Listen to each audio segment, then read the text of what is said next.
बताइए अगला क्वेश्चन क्या आता है, गैमीट फ्यूजन। ठीक है, जो अभी क्वेश्चन हम लोग डिस्कस कर रहे थे उसका आंसर आपको यहां मिल जाएगा। जोना पेलुसिडा के साथ क्या बनाना है, कांटेक्ट बनाना है। ठीक है, जोना पेलुसिडा के साथ कांटेक्ट बन गया तो कांटेक्ट बनाने के बाद आगे कौन से स्टेप में जाना है, मेम्ब्रेन फ्यूजन में। जोना के साथ कांटेक्ट हो गया तो किसमें जाना होगा, मेम्ब्रेन फ्यूजन में। ठीक है, थोड़ा सा इसको कनेक्ट कर लीजिए तो आप समझ में आ जाएगा। कुमरस लेयर को डाइजेस्ट कर लिया, कहां पर आया, जोना, कौन सी प्रोटीन के साथ, कांटेक्ट बना लिया। यदि यहां कांटेक्ट स्टेब्लिश हो गया, क्योंकि ऑलरेडी इन्होंने अपने लाइटिक एंजाइम सीक्रेट किए थे, तो पाथ तो इनको मिल ही जाएगा। कांटेक्ट किसके साथ है, ZP2 के साथ। अगले स्टेप में कहां जाना है, मेम्ब्रेन के साथ फ्यूजन में जाना है। तो जोना के साथ कांटेक्ट यदि स्टेब्लिश हो जाता है, इसका मतलब ये स्पीसीज स्पेसिफिक कांटेक्ट है, और अगली रिएक्शन स्टार्ट हो जाएगी, वो है मेम्ब्रेन फ्यूजन। कौन सी रिएक्शन है, मेम्ब्रेन फ्यूजन। यहां से आपको क्लियरली आंसर मिल जाएगा कि पहले एक्रोसोमल रिएक्शन होना क्यों जरूरी है। ठीक है, यदि बाद में होगा तो क्या प्रॉब्लम आएगी, क्या चेंजेस और हो सकते हैं।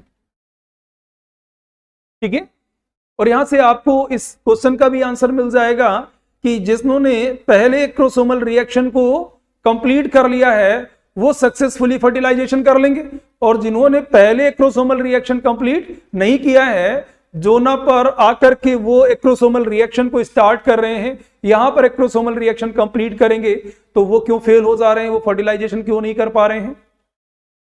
कॉन्सेप्ट तो यही है ना, फर्टिलाइजेशन में सक्सेसफुल कौन होगा, जिन्होंने एक्रोसोमल रिएक्शन पहले कर ली। जो जोना पर आकर के करेंगे वो सक्सेसफुल नहीं होंगे, ये ध्यान रखोगे, क्योंकि आप जानते हैं कि एक ओवम को फर्टिलाइज करने के लिए हंड्रेड्स ऑफ स्पर्म आ रहे हैं, उनमें जो सक्सेसफुल होगा, जो सबसे पहले फर्टिलाइज कर लेगा, उसी फर्टिलाइजेशन के साथ polyspermy prevention of polyspermy start हो जाएगा, दूसरे स्पर्म के फ्यूजन को क्या किया जाएगा, प्रिवेंट कर दिया जाएगा। तो यहां तो एक कॉम्पिटिशन है ना, ये पॉइंट समझ में आ रहा है। तो कई बार ये क्वेश्चन दिमाग में आ जाएगा कि हम एक तरफ कह रहे हैं जिन्होंने एक्रोसोमल रिएक्शन कंप्लीट कर लिया वही फर्टिलाइजेशन में सक्सेसफुल होंगे, एक तरफ वो हैं जो एक्रोसोमल रिएक्शन जोना पर आकर के कंप्लीट कर रहे हैं। यदि कंप्लीट कर रहे हैं तो वो भी तो फ्यूजन होगा, लेकिन तभी तो आपको सोचना है कि उनके फ्यूजन से पहले वहां फ्यूजन हो चुका है, तो फिर उनका फ्यूजन कैसे हो पाएगा, उनको प्रिवेंट कर दिया जाए। क्योंकि आगे क्या पढ़ोगे, प्रिवेंशन ऑफ पॉलीस्पर्म। ठीक है, आगे बढ़ा जाए तो किसकी बात करने चल रहे हैं, गैमीट फ्यूजन। गैमीट फ्यूजन का मतलब है एग स्पर्म की मेम्ब्रेन का फ्यूजन। ये एग की मेम्ब्रेन है और इसके साथ फ्यूजन होगा ओवम की मेम्ब्रेन का, सॉरी स्पर्म की मेम्ब्रेन का। जब तक फ्यूजन नहीं होगा तब तक न्यूक्लियस भी रिलीज नहीं होगा, तो ये मेम्ब्रेन फ्यूजन होगा। मेम्ब्रेन फ्यूजन करने के लिए स्पर्म को वाइटेलाइन जोना पेलुसिडा के साथ क्या बनाना पड़ा था, कांटेक्ट बनाएंगे। यदि कांटेक्ट बनेगा तो स्पर्म अटैच रह पाएगा, कांटेक्ट बन ही नहीं पाया तो क्या होगा, डी अटैच हो जाएगा। ठीक है, तो कांटेक्ट बनना तो जरूरी है, अगली रिएक्शन को इनिशिएट करने के लिए कांटेक्ट होना जरूरी है। यदि कांटेक्ट ही नहीं बना पाया तो अगला प्रोसेस भी स्टार्ट नहीं होगा। ये पॉइंट समझ में आ रहा है। ठीक है, तो अब आप मुझे बताएं, सी अर्चिन में आप लोग पढ़ चुके हैं, बाइंडिंग एक्चुअली में स्पर्म में पहले कहां पर था, एक्रोसोमल रिएक्शन से पहले कहां प्रेजेंट था, कहां पर प्रेजेंट था। मेरा क्वेश्चन समझ पा रहे हैं सभी लोग, ये एक्रोसोमल वेसिकल है, एक्रोसोमल वेसिकल के बाद ये एक्रोसोमल मेम्ब्रेन, ये स्पर्म की प्लाज्मा मेम्ब्रेन है, क्या है, प्लाज्मा मेम्ब्रेन, और ये एक्रोसोम है, सी अर्चिन में आप लोग पढ़ चुके हैं कि एक्रोसोम में इंटरनली इनसाइड प्रेजेंट है बाइंडिंग प्रोटीन। कौन प्रोटीन है, बाइंडिंग प्रोटीन है। ये पॉइंट समझ में आ रहा है। और जब ये एक्रोसोमल वेसिकल मेम्ब्रेन के साथ फ्यूज हुई थी और फ्यूज होने के साथ सेकेंड स्टेप में एक्टिन फिलामेंट पॉलीमराइज हुए और एक्ट्रोसोमल प्रोसेस फिंगर लाइक प्रोजेक्शन आया था। ठीक है, कैसा प्रोजेक्शन था? Finger like. ये तो आप समझ ही गए ना। अब मैं इसको कुछ इसी तरह का तो फिंगर लाइक प्रोजेक्शन था। यहां पर बाइंडिंग प्रोटीन्स बाहर की तरफ एक्सपोज हो गए, यही हुए ना। उसी तरीके से मेमेलियन स्पर्म में भी वो प्रोटीन जो मेम्ब्रेन के लेवल पर कांटेक्ट को स्टेब्लिश करेगा, जिसके रिजल्ट में फ्यूजन होगा, वो एक्रोसोम में एक्सप्रेस होती है। वो प्रोटीन जो मेम्ब्रेन फ्यूजन के लिए, क्योंकि सी अर्चिन में जो वाइटेलाइन एनवेलप के साथ कांटेक्ट बनाया उसी ने फ्यूजन को डायरेक्ट किया। बाइंडिन प्रोटीन ही वाइटेलाइन एनवेलप के साथ कांटेक्ट में आया और बाइंडिन ने ही मेम्ब्रेन फ्यूजन को इंड्यूस किया था। दोनों में आपने सेम प्रोटीन पढ़ रखा है। ठीक है, यहां पर केस अलग है। मैमेलियन सिस्टम में प्रोटीन का नाम है इजुमो। क्या नाम है? ये इम्यूनोग्लोबुलिन लाइक प्रोटीन है।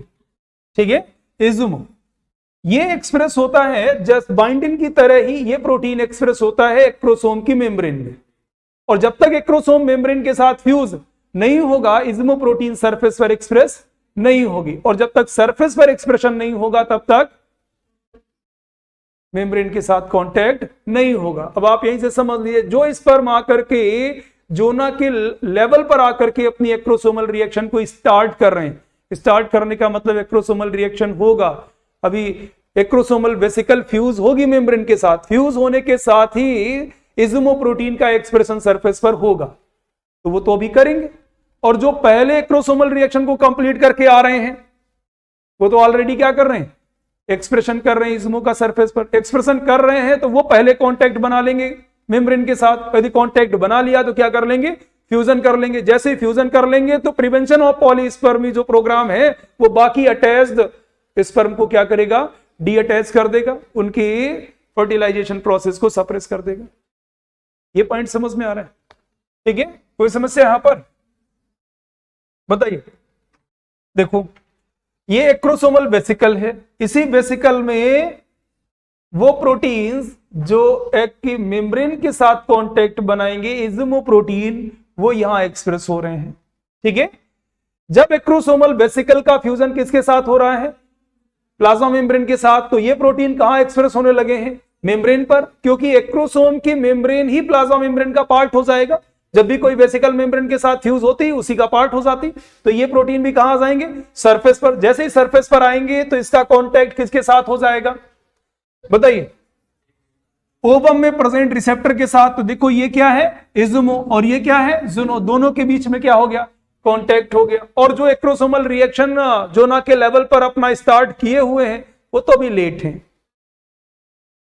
तो ये एडवांटेज हो जाता है जो एक्रोसोमल रिएक्शन को पहले परफॉर्म करके आ रहे हैं, क्योंकि उन्होंने अपने कैंडिडेट रिसेप्टर को पहले ही एक्सप्रेस करना शुरू कर दिया है। ये पॉइंट समझ में आ रहा है? ठीक है, तो यहां इंपॉर्टेंट क्या है? रिसेप्टर्स। ठीक है, सी अर्चिन में वाइटेलाइन इन्वेलप के साथ कांटेक्ट और मेम्ब्रेन फ्यूजन, सेम प्रोटीन। बाइंडिन यहां पर अलग अलग है। ठीक है, कोई समस्या इसमें? तो फ्यूजन क्या है? गैमीट फ्यूजन क्या है? एक स्पर्म की मेम्ब्रेन का फ्यूजन ही गैमीट फ्यूजन है। यदि ये सक्सेसफुल होगा तो स्पर्म में प्रेजेंट प्रोन्यूक्लियस जो हैप्लॉइड न्यूक्लियस है और सेंट्रोसोम, साथ साथ में जो थोड़ा बहुत साइटोप्लाज्म है, और साइटोप्लाज्म में प्रेजेंट कुछ एंजाइम्स और मैसेंजर्स रिलीज होंगे। यदि ये मेम्ब्रेन फ्यूजन नहीं हुआ तो न्यूक्लियस रिलीज नहीं होगा। ये समझ में आ रहा है? तो जोना पर इंटरेक्शन के बाद सेकेंड स्टेप क्या है? Gamete fusion. Once sperm penetrate the zona pellucida, it bind to egg plasma membrane that leads to fusion of the sperm plasma membrane with the egg plasma membrane. This process of plasma membrane fusion of egg and sperm is called। एक student को ध्यान रखना है, gamete fusion क्या है, membrane fusion. कल भी मैंने इस पॉइंट को काफी प्रेस किया था कि आप, ठीक है, जब तक ये नहीं है तब तक फर्टिलाइजेशन नहीं। यदि मेम्ब्रेन फ्यूजन नहीं हुआ तो फर्टिलाइजेशन नहीं। फर्टिलाइजेशन का मतलब है कि मेल न्यूक्लियस का इंटर हो जाना किसमें? Cytoplasm of oocyte।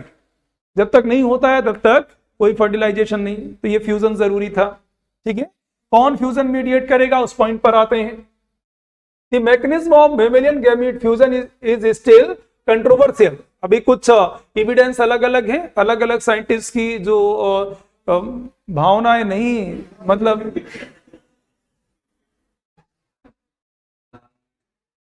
हाँ धारणाएं जो है, जो उनकी अपनी हाइपोथेसिस है, धारणाएं हैं इस फ्यूजन को लेकर के, वो थोड़ी अलग अलग हो सकती हैं। ठीक है, it is confirming that several proteins on the sperm and egg surface are involved to recognize each other and allow the fusion of sperm and egg membrane।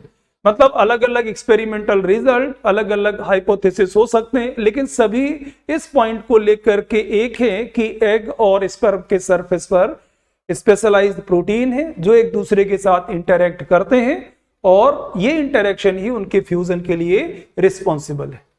ये पॉइंट समझ में आ रहा है? ठीक है, तो अभी हम लोग एक एक प्रोटीन की बात कर रहे हैं। जब आप बी सेल एक्टिवेशन और टी सेल एक्टिवेशन पढ़ते हो तो वहां पर आप जो बीसीआर टीसीआर हैं या एमएचसी टीसीआर इंटरेक्शन पढ़ते हो ना, और उसके साइड बाय साइड आप दूसरे रिसेप्टर्स पढ़ते हो ना, और उनको कैरेक्टराइज भी करते हैं कि उनके डाउन स्ट्रीम कौन सा प्रोटीन है, उसके कितने डोमेन है, क्या कैरेक्टर है, तो डिटेल में पता है। लेकिन अभी यहां डिटेल में हम लोगों को बहुत कुछ नहीं पता है, तो अभी केवल हम कैंडिडेट रिसेप्टर पढ़ रहे हैं, नाम ले रहे हैं, उनको अभी बहुत कैरेक्टराइज नहीं किया जा सका है। ठीक है, आगे बढ़ा जाए। One of these protein called Izumo protein expressed on the sperm that has been shown to be essential for sperm egg fusion in mice. The ligand for Izumo on the egg plasma membrane is the जुनो।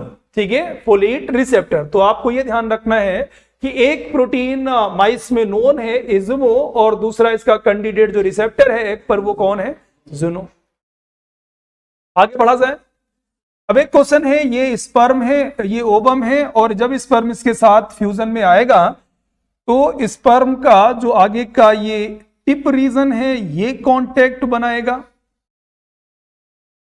या फिर sperm जब fusion में आता है तो ये tip reason नहीं बल्कि साइड वाला रीजन कांटेक्ट में आता है। ये दो तरह का मैंने अटैचमेंट बनाया हुआ है। तो जब एग स्पर्म फ्यूजन होगा तो स्पर्म का जो ये टिप पोर्शन है, ये एजुमो प्रोटीन एक्सप्रेस हो रही, ये कांटेक्ट बनाएंगे ओवम की मेम्ब्रेन के साथ, या फिर इसकी जो इंटरेक्शन है वो साइड मेम्ब्रेन से होगी। तो ध्यान रखिएगा किससे होगी? साइड मेम्ब्रेन से इसका इंटरेक्शन होगा। ठीक है, junction between the inner acrosomal membrane and the sperm cell membrane is called the equatorial region. ये इक्वेटोरियल रीजन ही कांटेक्ट में इन्वॉल्व होता है।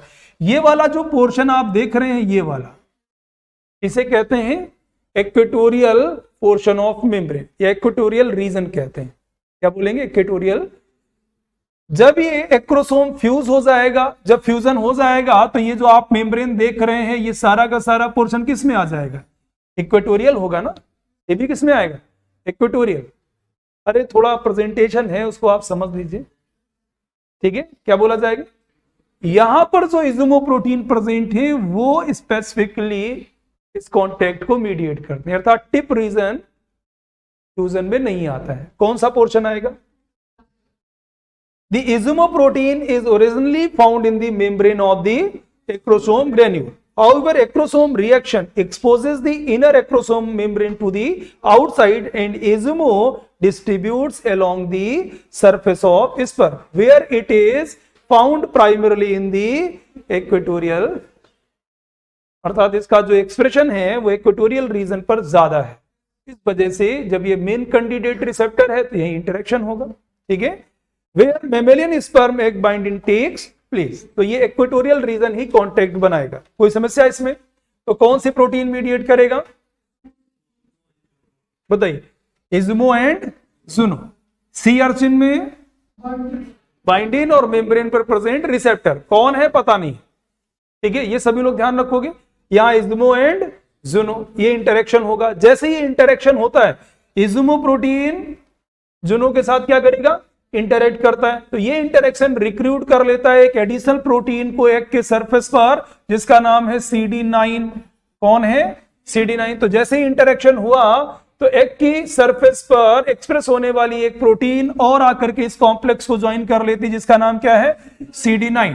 ठीक है, और ये प्रोटीन भी क्रिटिकल है फ्यूजन के लिए।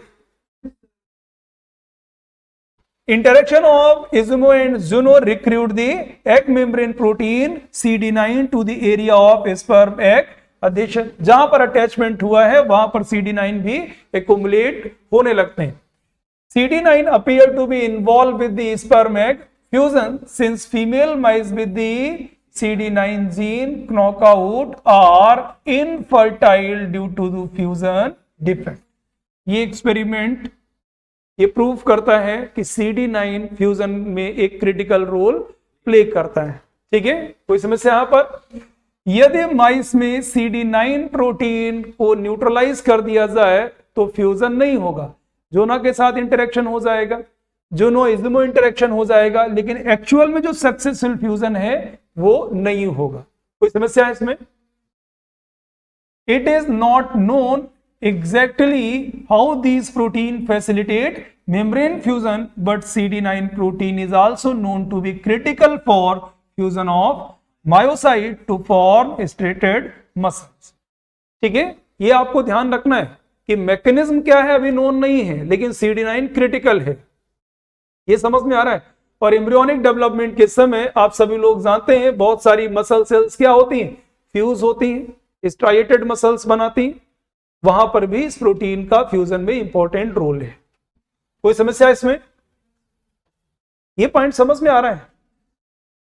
Female transgenic mice whose egg lack zuno and male transgenic mice whose sperm lack ismo are both।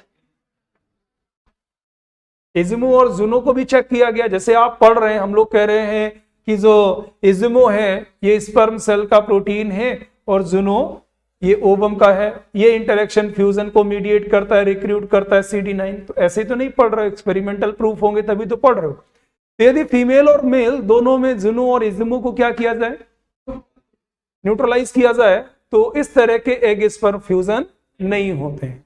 ठीक है, the same pair of protein is required for human egg sperm fusion. तो जैसा हम लोग माइस में स्टडी करते हैं, सेम कॉन्सेप्ट किस पर अप्लाई करते हैं, human.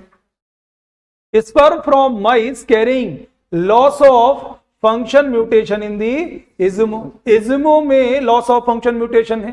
loss of function mutation का मतलब प्रोटीन अपना फंक्शन नहीं कर सकता है। ठीक है, are able to bind and penetrate।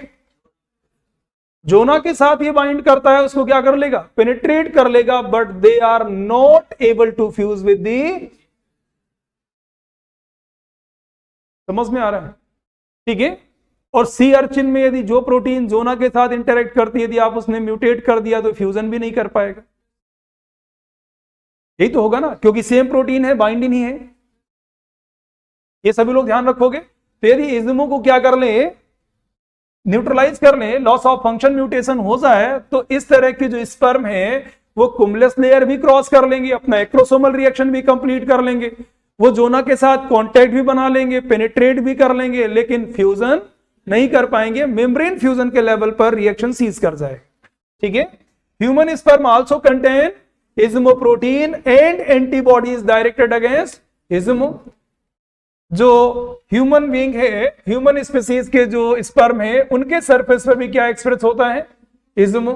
और हम लोग ऐसी एंटीबॉडी बनाए हैं जो इज्मो के साथ बाइंड कर जाए। तो एक स्पर्म है जिसकी एक्रोसोमल रिएक्शन के बाद उसके सरफेस पर कौन सी प्रोटीन एक्सप्रेस हो रही है, इज्मो। ठीक है, एंटीबॉडीज प्रोड्यूस करते हैं, तो एंटीबॉडीज किसके अगेंस्ट में है, इज्मो के अगेंस्ट में। तो ये एंटीबॉडीज यहां पर आकर के क्या होंगे, बाइंड कर जाएंगे। जब बाइंडिंग होगी तो इज्मो को क्या कर लिया, मास्क कर लिया। यही तो होगा ना। तो क्या कोई फ्री है, तो क्या फर्टिलाइजेशन हो पाएगा, क्योंकि प्रोटीन मास्क हो गए। ठीक है, antibodies direct against Izumo prevent sperm egg fusion in human.